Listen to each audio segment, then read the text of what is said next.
Before the weight of institutions and mandates, there is a human being who chooses every day to sit with the question of peace as a lived responsibility. My guest today works at the center of that tension, JEAN-PIERRE LACROIX. He is the United Nations Under-Secretary General for Peace Operations, a role he has held since 2017, appointed by Secretary General Antonio Guterres. He is a French diplomat with more than 3 decades of experience. He has served as France's ambassador to Sweden and as the Deputy Permanent Representative of France to the United Nations in New York. Today, he oversees 11 UN peacekeeping operations around the world, guiding missions that protect civilians, support fragile peace processes, and help societies rebuild after conflict. But beyond the briefings and strategy rooms, he is often on the ground, visiting peace operations in places like the Democratic Republic of the Congo, Lebanon, and South Sudan, listening to peacekeepers, engaging host authorities, and meeting communities living at the edge of uncertainty. Ladies and gentlemen, JEAN-PIERRE LACROIX. Good morning, Mr. LACROIX. Good morning. Thank you so much for agreeing to do this with me. Thank you. Thank you. I want to know, I'm very curious, what makes you human, sir? Yeah, I mean, we're all human, of course. That would be the easier way to answer. But I think that it's really looking at what is the human nature in all the aspects or in all these facets, you know, the negative and the positive, and trying to be as lucid as possible on all this, and at the same time work for the common good. Ultimately draw from these knowledge or efforts at knowing the various dimensions of human nature, you know, what ultimately is the best course of action for the common good. Right. And how do you advise that we do not lose touch with what it means to either, cultivate that humanity within us in terms of empathy?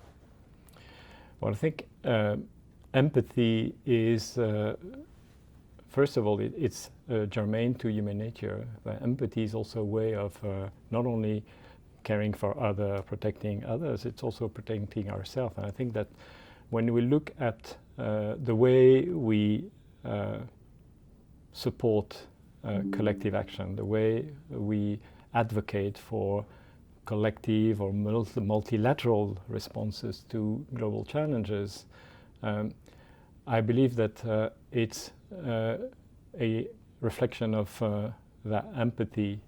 You feel what you feel for yourself and what is good for you and your community and your family, and then you sort of want to expand that, again, working for the common good. Right.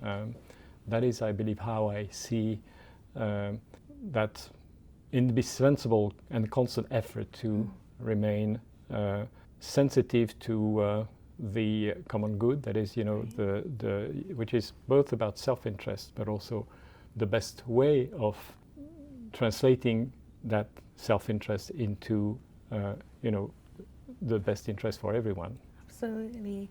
So in leading the UN peace operations, you have witnessed both human suffering and resilience. And so how have these experiences shaped your own understanding of humanity? I think the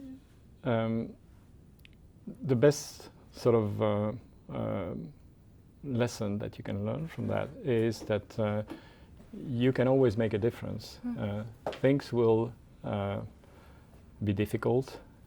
Efforts will be endless, relentless. There are setbacks, but at the same time, I believe in progress. I believe in progress in humanity. I mean, if you look at how many people now have access to education, healthcare, better life. Of course, there is much more that needs to be done. There are even setbacks in many places, particularly in places affected by conflict. But I think that when you look at both the misery that is the result of war and conflict, and at the same time the good things that we can do to help people and peace efforts, then the lesson is, okay, there will be many challenges that will is likely not to end anytime soon, but at the same time, there is a difference that we can make. We can make a difference.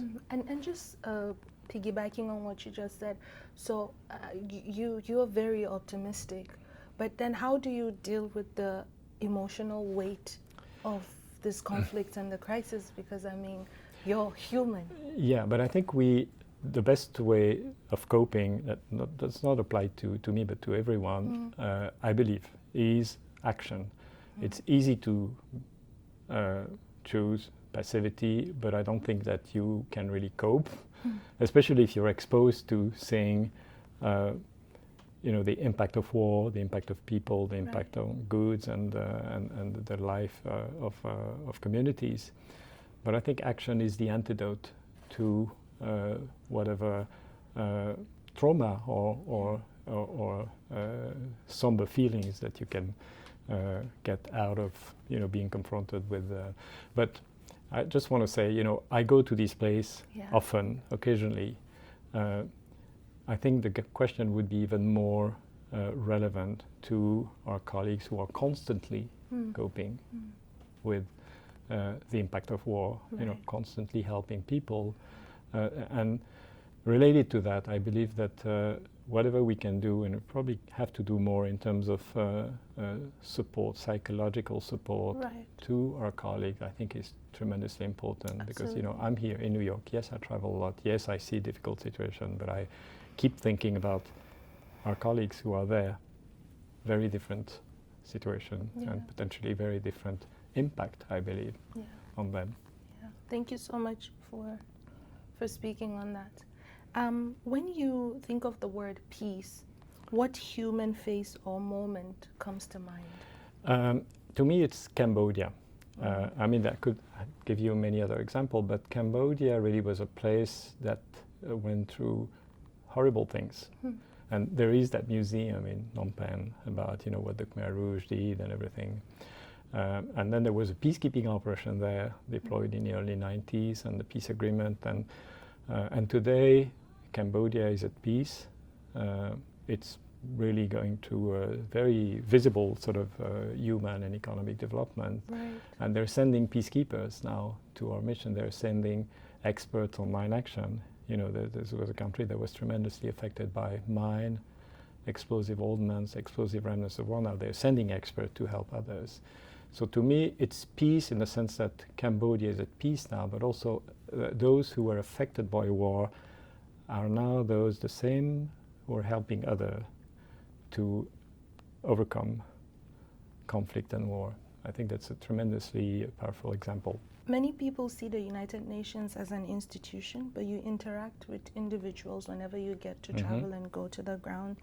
What human qualities do you think are most important for peacekeepers and for diplomats like yourself? Oh, I think the number one, I don't know if it's a quality, but it's the ability, or rather always thinking about how could I put myself in someone else's shoes, at someone else's place. I think that's tremendously important.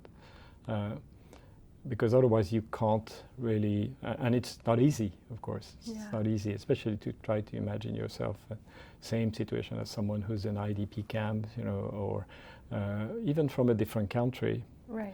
But that is the number one effort. I'm not saying not a quality, but at least the quality is to keep trying to make that effort, to imagine yourself in the shoes of other people.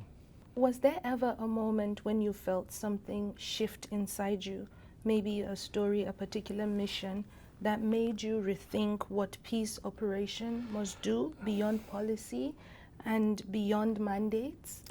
I think that what I see when I visit those places, when I visit the colleagues and also the humanitarian, the NGOs, because they really work together very often, is the link with communities and building trust with communities. I think this is absolutely paramount.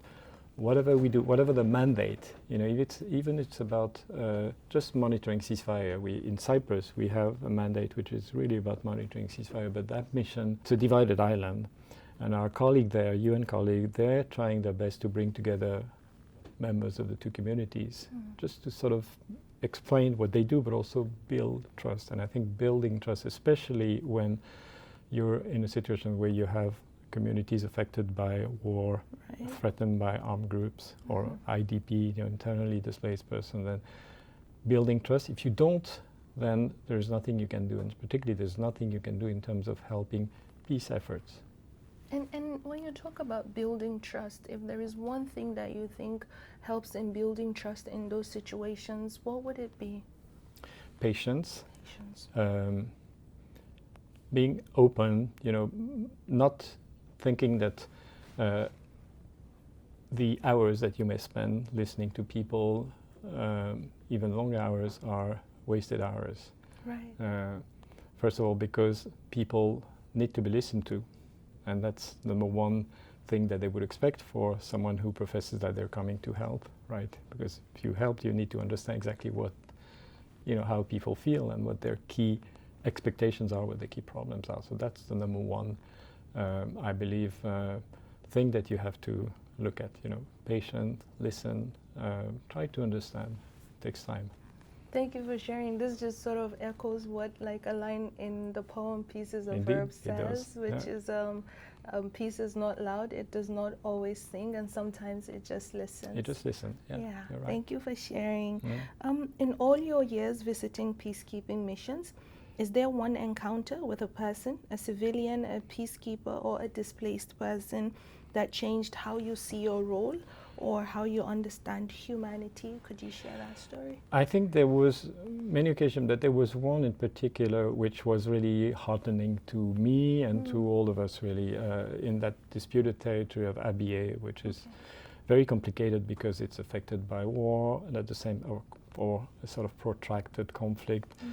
And the communities there are also affected by lack of humanitarian support. There's not much that they're getting, really, so we're trying our best to help them, but also there are massive flooding at the rainy season. So we, once I was there and we visited this very isolated, internally displaced camp. I wouldn't even call it a camp, people are just gathered there, but they were protected by peacekeepers, and NGOs were there, and also some humanitarian agencies, like I believe the World Food Program, they were there. And when we came, then there was this really massive, let's say, expression of gratitude, with women coming to us and celebrating. Now, it's not a question of ego, but I think what was really heartening and really touching is that if you do good, you get good.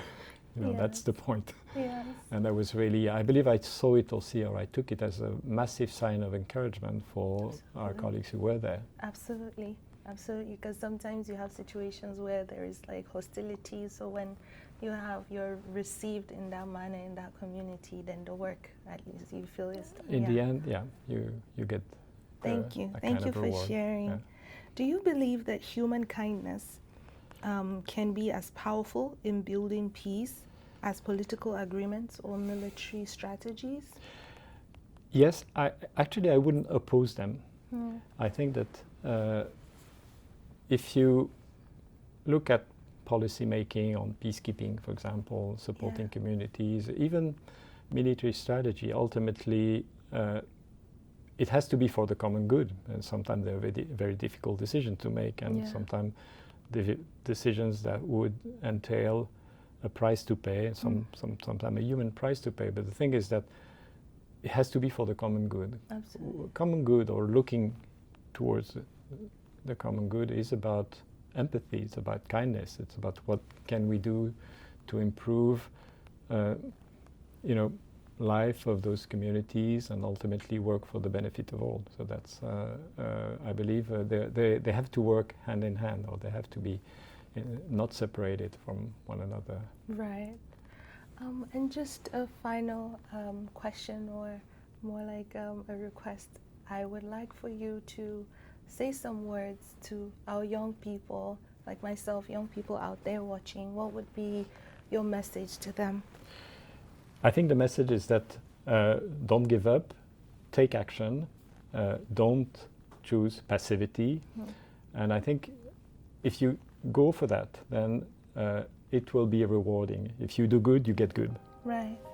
Thank you so much, Mr. LACROIX, for your time. Thank you for having me and for engaging our audience. Thank you. Thank you very Thanks much. very much. Thank you.